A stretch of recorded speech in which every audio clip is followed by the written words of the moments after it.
nanone ni Paradizo TV, twarabiyemeje, twarabihaye, kandi koko ntago tuzigera tubatenguha n'umunsi n'umwe. Rero tugiye kubagezaho ubuhamya bugera muri butatu. Ubyumve neza, tugiye kubagezaho ubuhamya bugera muri butatu.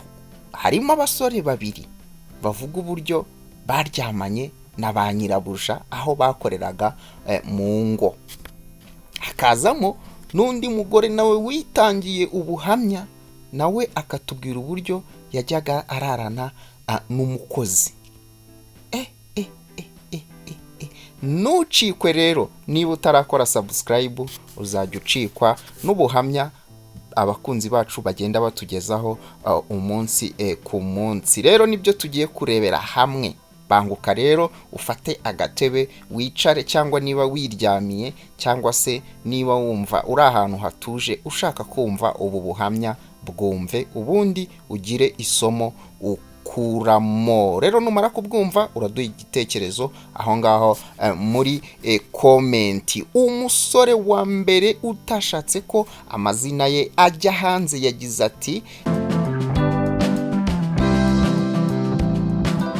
uyu musore w'imyaka 25 utarashatse ko dutangaza amazina ye yadutangarije ko yakoraga mu rugo i Kanombe. Muri urwo rugo umugabo waho yatwaraga ikamyo ijya hanze y'igihugu, ntakunde kuba mu rugo. Uyu musore ngo yajyaga abona nyirabuja amwitaho akagira ngo ni umutima mwiza asanganwe. Gusa byaje kugera aho amubwira ikibimutera, aho yamweruriye ko ashaka ko bazajya baryamana. Umusore rero ubuhamya yatwandikiye Paradizo TV buteye butya: namaze ukwezi muri urwo rugo ntarabona databuja aza ngo ahatinde. Yazaga avuga ko aje gupakira, umugore akamukorera igikapu agahita asubirayo. Hashize igihe umugore yaje kunyegera ansaba ko turyamana. Narabyanze, ariko yansezeranyije byinshi byiza, kandi amafaranga nakoreraga nkumva sinabyigurira. Ndabyemera. Byinshi byahise bihinduka. Nabagaho uko mbishaka, nkora uko nshaka, kuko yifuzaga ko ari ibintu tuzakomeza, ndetse akomeza ambwira n'ibindi byinshi azankorera. Yanyitagaho mu buryo bukomeye burenze, nk'uko umugore yakwita ku mugabo we. Iyo nabonaga bosi numvaga musuzuguye, kuko no mu gihe yabaga hari nyirabuja yakomezaga kumureba neza. Mabuja wabonaga yaraciye amazi umugabo we. Byaje kuntera ikibazo, ndamubaza nti ese byibura mu gihe hari wagiye wiyumanganya? Kuko ubwo hari n'ubwo umugabo yabaga yicaye muri salo akansanga mu cyumba cyanjye kuko cyabaga hanze. Yaransubije ngo nawe iyo agenda nta kinyemeza ko adafite uwo yishimira, nanjye ngomba kwishimisha nitaye ku byo ahora nkangisha. Uyu musore avuga ko yamaze imyaka 2 muri urwo rugo abayeho muri ubwo buzima, ngo umugabo yaje guhagarika akazi ko gutwara ikamyo abona batazabana muri urwo rugo, ari abagabo b'umugore umwe, ngo bishoboke ahita asezera. Ubuhamya bwa mbere murabwumvishije, reka tujye ku buhamya bwa kabiri. Umusore wo ku Gitega mu mujyi wa Kigali yadutangarije ko afite imyaka 23, ariko akaba atashatse ko amazina ye ajya ahagaragara. Nawe yagize ati: njyewe mabuja yaranyicaje arambwira ati umugabo wanjye mbona atakinyitaho, nahatahiye ahora ataka umunaniro, mbona wagira ngo afite ahandi hantu aba yanyuze, kuko dushobora kumara ukwezi ahora ambwira ko ananiwe. Mbona uri umusore mwiza, none ndashaka ko twibera inshuti ukajya umfumbata mu gihe adahari. Naramuhakaniye mubwira ko bidashoboka. Ubwo yambwiye nimbyanga azaneza boss akamubwira ko yamfashe ndimo kumurunguruka. Yansabye kubitekerezaho mu minsi 2 kandi ambwira ko amafaranga tuzajya tuyasangira, dore ko umugabo we yari yaramubujije gucuruza ngo atazajya ahura n'abandi bagabo, ngo yari yaramugeneye umushahara. Hari ubwo rero boss yabaga azi ko umugore yagiye guhaha nyamara twikatiye ahandi hantu. Ubwo byaje kugeraho umusaza arabikeka ndetse abibaza umugore we, nibwo yahise ambwira ngo ngomba gusaba uruhushya ko ngiye iwacu sinzagaruke. Ndabyibuka yamaye 50 bara n'amemba ndataha, ariko yakomeje kujya amamagara mubwira ko byarangiye naho tugihuriye, kuko nubwo nabikoraga nabiterwaga nuko namutinyaga. Ni umugore wihamirije ko yararanye n'umukozi, nawe ntago yashatse ko amazina ye tuyashyira hanze bitewe n'umutekano we. Uyu mugore wemeye ko yaryamanye n'umukozi we yagize ati, nabanye n'umugabo wanjye imyaka 5, mu myaka 3 ya mbere byagendaga neza nta kibazo, tugahuza urugwiro, twashoboraga gukora imibonano mpuzabitsina inshuro 3 cyangwa 4 mu cyumweru, ariko nyuma byaje guhinduka bibi, bigeraho biba inshuro 1 mu kwezi. Yataha gatinze akitwaza ko afite ibibazo mu kazi. Natangiye kumva naratawe kuko nahoraga mbona atandeba neza, siniyumvisha gukuntu adafite abandi. Naje kwiyegereza umukozi watwaraga imodoka yacu, cyane ko yanagaragaraga neza, mbanguye mu mutego wo kumuca inyuma, gutyo biza gukomera kugeraho twatandukanye.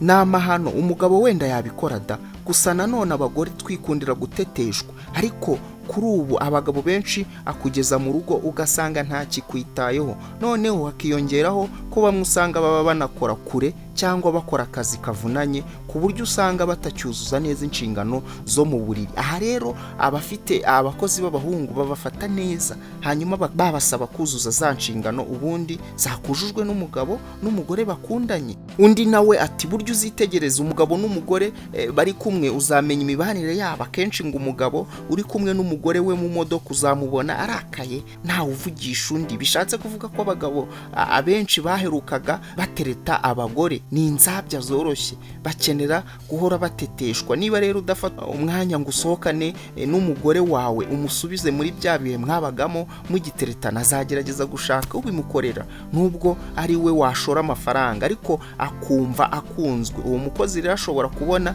ari we afite hafi ye kandi afiteho ubushobozi. Ese tuvuye kuri abo bagore bavugaga gutyo, abagabo bo babivugaho iki? Abagabo nabo bahaganiriye na Paradizo TV bavuga ko iki kibazo gishobora kubaho mu gihe hari zimwe mu nshingano zitubahirijwe, aho bavuga ko urukundo hagati y'abashakanye rugenda rukendera muri iki gihe. Bo bita Kamari yavuganye na Paradizo TV, ubundi pfundo ry'ibibazo byose mu rugo rituruka mu buriri. Iyo bitifashe neza nibwo utangira kubona ibindi bibazo. Umugore rero iyo uhora umubwira ngo urananiwe, akenshi anakeka ko ufite ahandi uba waciye, nawe agafata ibimuri hafi, cyane ko aba azi ko uwo mukozi amwubaha kandi adashaka kwishyira hanze. Undi mugabo nawe yagize ati, natwe abagabo ntiturishyashya, urukundo rwarabuze. Abagore ntibabona urukundo rw'abagabo babo. Usanga iyo utaraye mu kabari uri mu mipira, ugasanga n'utagiye muri ibyo arataha atekereza ibyo mu kazi, ugasanga mu by'ukuri umuryango we nta mwanya na muto yawugenera. Wa mwana w'umuhungu rero yaba nawe azi gufata neza nyirabuja, ugasanga aramugusimbuje. Dukwiye kubaha abagore bacu tukamenya ko mu rugo hatandukanye no ku kazi. Ati, birakwiye ko abashakanye bajya bahana umwanya bagahuza urugwiro, kuko uretse kuba waba ufite ingeso nkeka ko umugore wawe urukundo ntacyo wamunganya.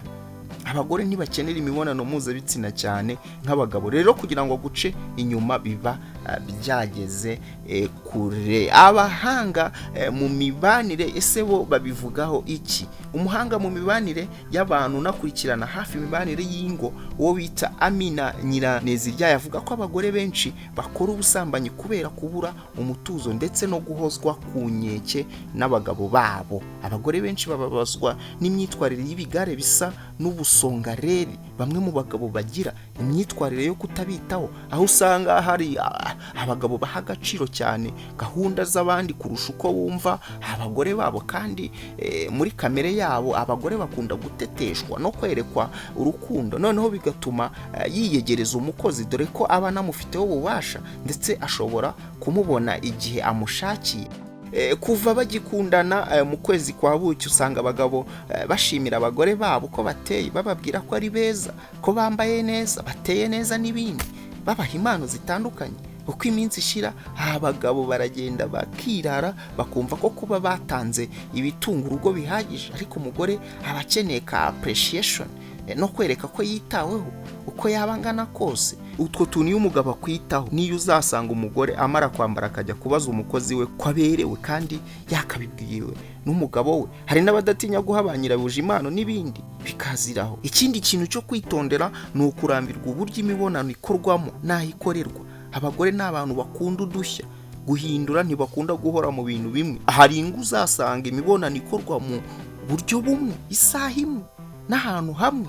Ibi bigeraho bikarambira umugore, niho usanga asambana n'umukozi mu gihe umugabo we ari maka nijoro mu cyumba. Iyo nararibonye ikomeza ivuga ko ariko hari n'indwara zo mu miterere ishobora gufata umugore yitwa nymphomania, yo kwifuza imibonano mu buryo buhoraho, aho umugore niyo yaba amaze kubikorana n'umugabo we, n'umukozi nawe bishoboka kuko aba yifuza inshuro nyinshi kandi umugabo atabishoboye. Ni ibintu rero byo kwitondera cyane. Ingo z'ubu zikeneye ibintu bituma babasha kurambana, babasha guhora bishimirana. Niyo mpamvu Paradizo TV tuguma tubabwira ngo ikintu bita ingo zishobora guhinduka paradizo mu gihe urukundo mwahoranye, urukundo mwahoze mufite, mwongeye kuruhuriza hamwe, mwongeye kongeramo ibirungo. Ni umutetsi ntagashyiramo ikirungo kimwe, ushyiramo ikirungo kimwe,